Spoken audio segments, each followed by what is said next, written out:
ধন্যবাদ। পরবর্তী বক্তা বি.এম. মোশাররফ হোসেন, পটুয়াখালী ৪, মাননীয় সদস্য। আপনার সময় ৮ মিনিট। বিসমিল্লাহির রহমানির রহিম। মাননীয় স্পিকার, আপনাকে ধন্যবাদ আমাকে সময় দেওয়ার জন্য।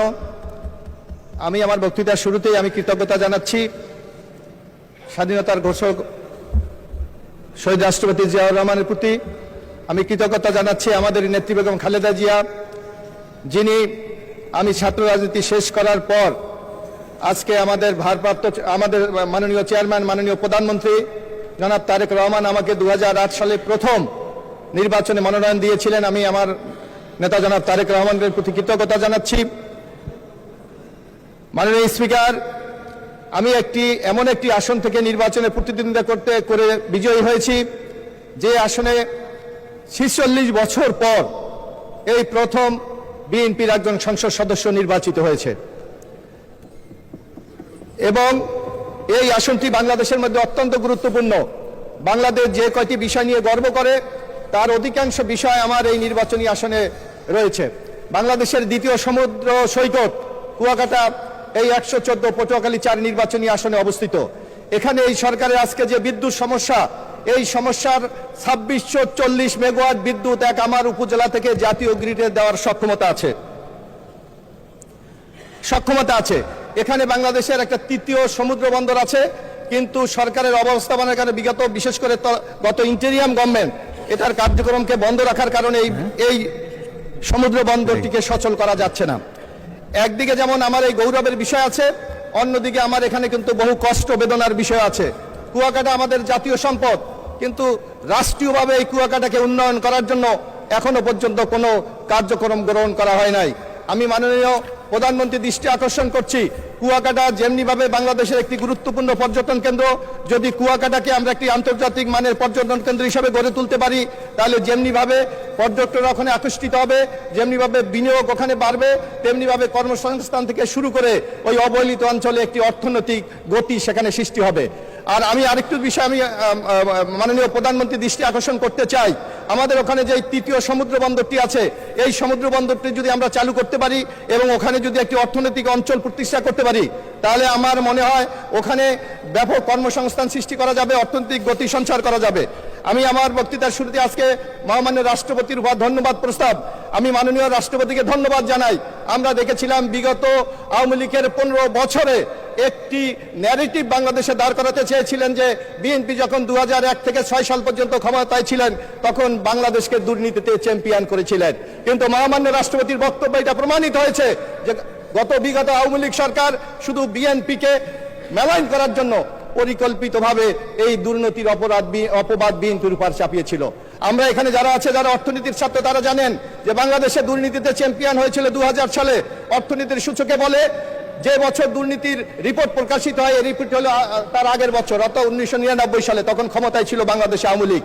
1999 সাল, 2000 সাল, 2001 সাল, এই 3 বছরে দুর্নীতির চ্যাম্পিয়ন হয়েছিল বাংলাদেশ। তখন আওয়ামী লীগ ক্ষমতায় ছিল, শেখ হাসিনা ক্ষমতায় ছিল, কিন্তু আমাদের নেত্রী বেগম খালেদা জিয়া ক্ষমতায় এসে এই দুর্নীতিকে হ্রাস করে 2006 সালে আমরা যখন ক্ষমতা হস্তান্তর করি, তখন দুর্নীতি সূচকে বাংলাদেশ 13তম অবস্থানে করেছিল, অর্থাৎ দুর্নীতির লাগাম টেনে ধরেছিল বিএনপি।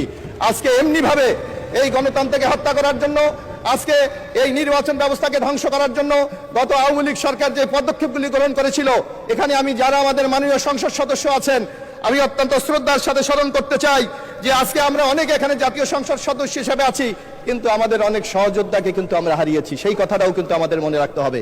আমাদের আজ জাতীয়তাবাদী ছাত্র দলের সহকর্মী ইলিয়াস আলী আজকে আমাদের মাঝে নাই, আমাদের সহকর্মী ছাত্র দলের সভাপতি নাসিরউদ্দিন পিন্টু আমাদের মাঝে নাই, আমাদের জাতীয়তাবাদী ছাত্র দলের সাধারণ সম্পাদক শফিউল বারী বাবু আমাদের নাই। এমনিভাবে অসংখ্য সহযোদ্ধাকে কিন্তু আমরা বিগত 15 বছর আন্দোলন সংগ্রামেরা হারিয়েছি।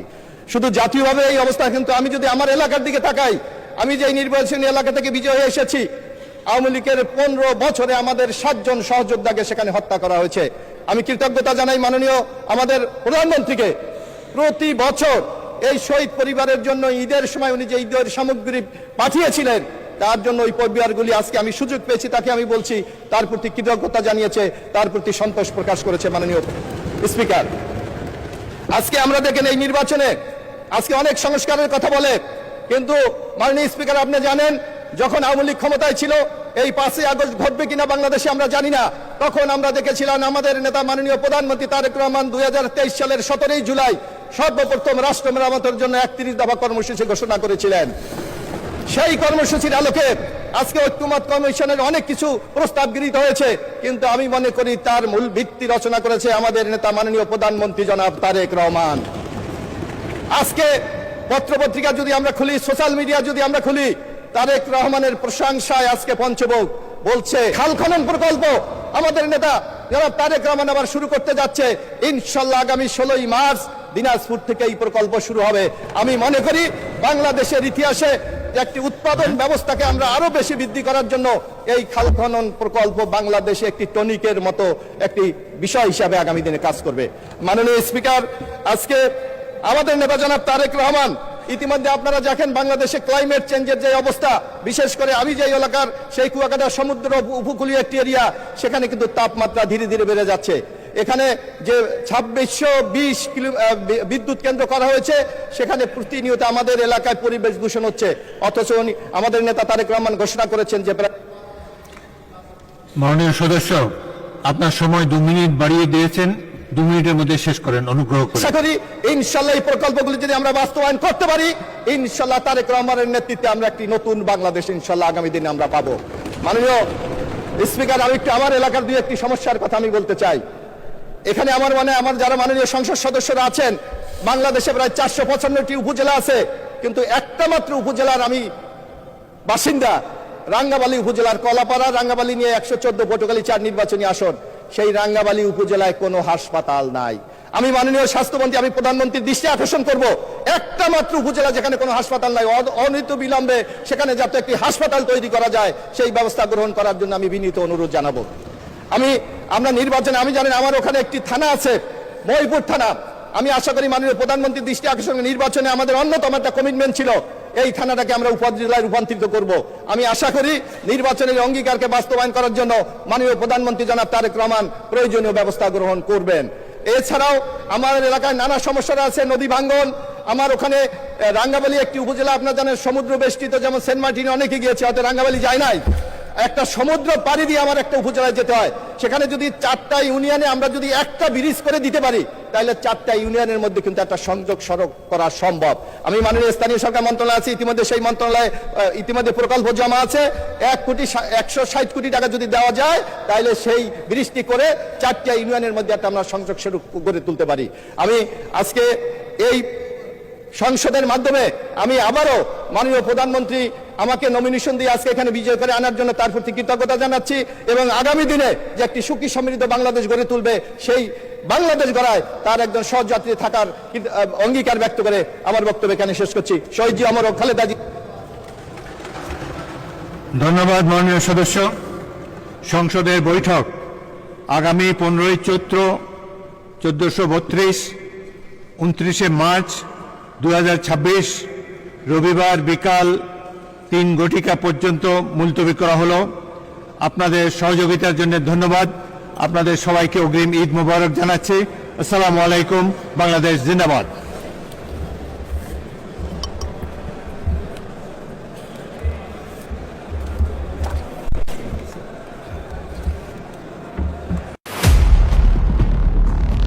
Channel M1